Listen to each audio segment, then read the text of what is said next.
ప్రైస్తిలా దేవాతి దేవునికి వందనాలు. ప్రభు నామమున మీ అందరికీ నా యొక్క ప్రత్యేక వందనములు, శుభములు తెలియజేస్తూ ఉన్నాను. ఈ దినము కొరకై ఏర్పాటు చేయబడిన దేవుని వాగ్దానము యెషయా గ్రంథము 40వ అధ్యాయము 29వ వచనము. సొమ్మసిల్లిన వారికి బలమిచ్చువాడు ఆయనే, శక్తిహీనులకు బలాభివృద్ధి కలగజేయువాడు ఆయనే. ఆమేన్. దేవునికే మహిమ కలుగును గాక. ఈ ఉదయకాల సమయములో దేవాతి దేవుడు ఈ యొక్క వాగ్దానము ద్వారా మనందరితో మాట్లాడుతూ ఉన్నారు. ఈ యొక్క వాక్యమును మనం జ్ఞాపకం చేసుకుంటే, శక్తిహీనులకు బలాభివృద్ధి కలగజేయువాడు ఆయనే. శక్తిహీనులు అంటే మనము శరీరపరంగా ఏదైనా బలహీనంగా ఉన్నప్పుడు, ఏంటి అలా శక్తిహీనముగా ఉన్నావేంటి, ఏంటి అలా శక్తి లేనట్లుగా ఉన్నావేంటి అని అంటూ ఉంటారు.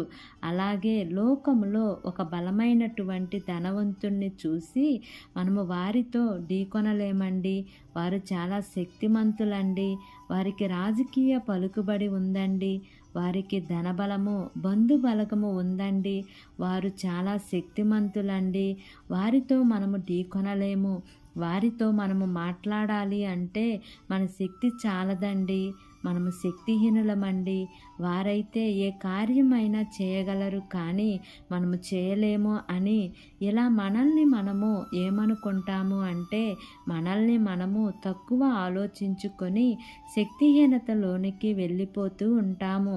ఒకవేళ నీవు శరీరపరంగా శక్తిహీనురాలివి, శక్తిహీనుడవు అయినా, లేక ఆర్థిక పరంగా ఉద్యోగాలలో అనేక రకములైన సమస్యలను బట్టి శక్తిహీనత, లేదా కుటుంబాలలో మనకు ఉన్నటువంటి పోరాటాలు, సమస్యలను బట్టి శక్తిహీనత, ఇలా అనేక రకములైన సమస్యలను బట్టి మనము శక్తిహీనముగా ఉన్న దేవుడు ఈరోజు నీకు నాకు ఇస్తున్న వాగ్దానము ఏమిటి అంటే, బలాభివృద్ధిని కలగజేయువాడు ఆయనే. నీ శరీరము కొన్ని సంవత్సరాలుగా శక్తిహీనతలో ఉందా? అయితే 12 సంవత్సరాలు రక్తస్రావం కలిగిన స్త్రీ ఆయనను ముట్టినప్పుడు, ఆయనను ముట్టిన వెంటనే స్వస్థత కలిగింది, బలవంతురాలుగా అయ్యింది. ఆనాడు సంసోను కూడా తన శక్తిని అంతా పోగొట్టుకున్నాడు. సంసోను ఎంత బలవంతుడండి, ఒక్క చేతితో ఎంతటి బలవంతులనైనా పడగొట్టగలిగిన వ్యక్తి. గాడిద ఎముకతో 1000 మందిని హతమార్చిన బలవంతుడు సంసోను. కానీ ఒకానొక సందర్భంలో ఆయన శక్తిహీనుడైపోయినాడు, ఆయనకి శక్తి అంతా పోయింది. ఇప్పుడు దేవుడు మరలా తిరిగి ఆయనకు బలాభివృద్ధిని కలగజేసి శత్రువు మీద జయాన్ని దేవుడు సంసోనికి ఇచ్చినారు.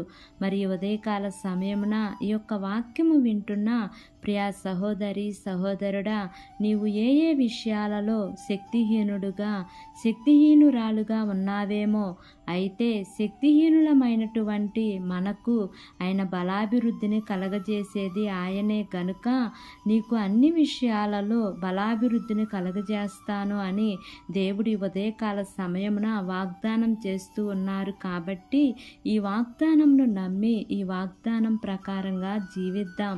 దేవుడు ఈ వాగ్దానము మనందరి జీవితాలలో నెరవేర్చబడును గాక. ఆమేన్. ప్రార్థన చేసుకుందాం. ప్రేమ కలిగిన యేసయ్యా, కృప కలిగిన దేవా, నీకు వందనాలు తండ్రి, నీకు స్తోత్రములు ప్రభువా. ఇంతవరకు నీ కృపలో మమ్మల్ని కాచి కాపాడిన విధానాన్ని బట్టి నీకు వందనాలు తండ్రి. ఈ ఉదయకాల సమయమున మీరు మాకు ఇచ్చినటువంటి ఇట్టి వాగ్దానాన్ని బట్టి నీకు వందనాలు ప్రభువా. అయా, ఈ లోకములో మేమైతే శక్తిహీనులము, బలహీనులము, ఎందుకు పనికిరాని వారము తండ్రి. బలహీనులమైనటువంటి మమ్మల్ని తండ్రి నీ బలాభివృద్ధిని కలగజేస్తాను అని, శక్తిహీనులమైనటువంటి మమ్మల్ని బలవంతులుగా చేస్తానని వాగ్దానం చేశారు కదా తండ్రి. అయా, లోకములో ఉన్నవాని కంటే మాలో ఉన్నవాడు గొప్పవాడని ఈ లేఖనముల ద్వారా సెలవిచ్చుచుండగా ప్రభువా, అయా మమ్మల్ని బలవంతులుగా చేసే దేవుడు నీవే తండ్రి. ఎవరైతే ఆరోగ్యపరంగా శక్తిహీనముగా ఉన్నారో తండ్రి, అట్టి బిడ్డలను జ్ఞాపకం చేసుకోండి అయ్యా. వారికి మంచి ఆరోగ్యాలతో నింపండి తండ్రి. ఆర్థిక పరమైనటువంటి శక్తిహీనతలో ఉన్నారో తండ్రి, వారిని కూడా మీరు జ్ఞాపకం చేసుకోండియా. మీరే వారిని బలపరచండి తండ్రి. విడిపోయిన కుటుంబాలను కట్టండి ప్రభువా. కోర్టు కేసుల నుంచి విడుదల దయచేయండి తండ్రి. అయా, రక్షణ లేని వారికి రక్షణ దయచేయండి అయా.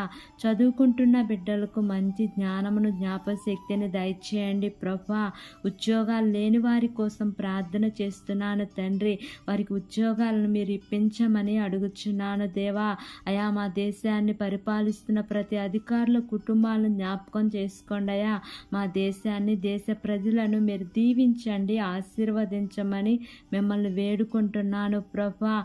ఈ దినమున నూతనంగా ప్రారంభిస్తున్న ప్రతి కార్యక్రమంలో యేసయ్యా మీరు ముందుండి నడిపించండి దేవా. నీ ప్రియబిడ్డలు చేస్తున్న ఉద్యోగమును, వ్యాపారమును, చేతు పనులన్నిటినీ కూడా మీరు ఆశీర్వదించండి ప్రభువా. నీకు స్తోత్రములు దేవా. అయా నా తండ్రి, ఈ దినమున ప్రయాణం చేస్తున్న ప్రతి బిడ్డను జ్ఞాపకం చేసుకోండి అయా. వారి ప్రయాణాల్లో క్షేమాన్ని ఇవ్వండి తండ్రి. మార్గమధ్యంలో నీ దేవదూతల కాపుదల నీ ప్రియబిడ్డలకు తోడుగా ఉంచమని, నా యొక్క ప్రార్థన ఆలకించి అంగీకరించమని నజరేయుడైన యేసు అతి పరిశుద్ధ నామమున అడిగి వేడుకొని పొంది ఉన్నాము తండ్రి. Amen, amen, amen. Praise the lord. God bless you all.